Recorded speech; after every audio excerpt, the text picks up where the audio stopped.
Hi guys, it's your boy Shinobi Sage here with a review for Vinland Saga Season 2, Episode 5. Let's get it. In this episode, we are once again reintroduced to our very own Viking princess. Only this time, he ain't a princess no more. Our boy has hit the gym, he's glowed up, and he's out here looking like a proper pimp.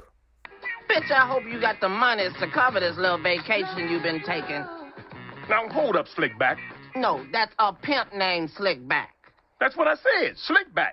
No, it's a pimp named Slickback. Like a Tribe Called Quest. You say the whole thing. A pimp named Slickback. Man, it was so great to see CANUTE again. But he hasn't just changed on the outside, he's also changed within as well. He ain't that little bitch he was before. In this episode, CANUTE is currently in a geopolitical battle with King Ethelred of England for the fate of the throne. I really enjoyed how much CANUTE has matured during the time skip. He seems much more charismatic now than he even was in season 1. Just watching him lead his army is so badass. And if I was to show someone who's never seen Vinland Saga, you know, clips of CANUTE in season 1 and this, they wouldn't be able to tell. They wouldn't be able to tell it's the same character.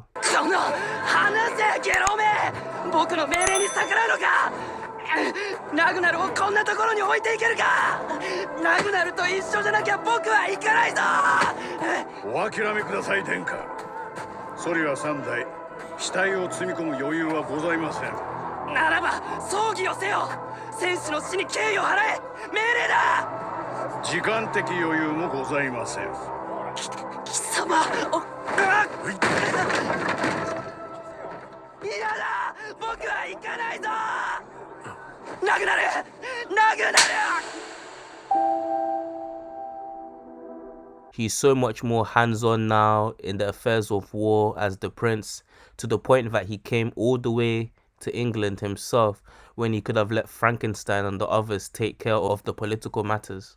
But beneath the surface, you can still see that he does hate violence. When he learned about the pillaging that his soldiers were doing, he ordered all of them to be beheaded. Like, it's mad. He still hopes to create peace and salvation on Earth. Even our best boy, Forkel, isn't impressed by the lack of violence, and he questions CANUTE on the type of man he's becoming. CANUTE and his forces meet with Edric, King Ethelred's right-hand man, who offers him thousands of pounds of silver to leave. Obviously, CANUTE takes offense to this, and he begins to insult Ethelred, calling him a coward, and he starts to plant seeds of doubt into Edric's mind about whether or not he's fit to be the King of England. CANUTE then asks Edric to work with him to get rid of Ethelred. In return, he'll allow him to keep Mercia.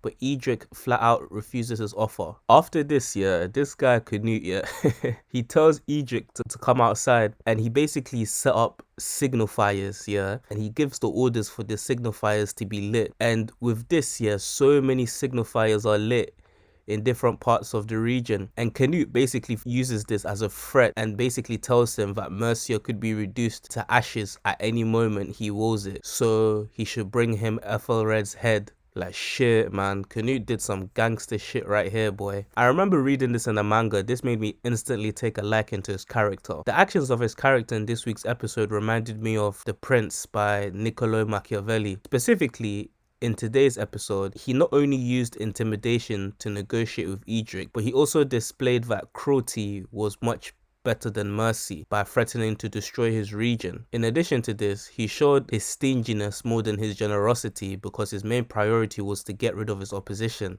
to become the ruler of England. You know, his subordinates completely trust him, he surrounds himself with what seems to be wise counsel, and he's even willing to accept criticism. Man, I swear, I feel like the mangaka Yukimura must have read this book and has woven some of these qualities into CANUTE's character. The following year, both King Ethelred and his son were mysteriously killed off by some sort of illness. CANUTE then assumes the throne as the new King of England, and the way he stepped up to the throne, he looked sick as fuck. On some Killmonger shit. Guys, I was looking forward to seeing CANUTE this season, because when I read the manga, his chapters were among the most enjoyable for me during this arc. We can really see that his approach to fulfilling his purpose has become more of a by any means necessary one, but we'll be seeing more of his journey alongside Thorfinn's one this season, as well as the parallels between the two characters. If you guys enjoyed this video, please like, share and subscribe, and until next week, stay blessed.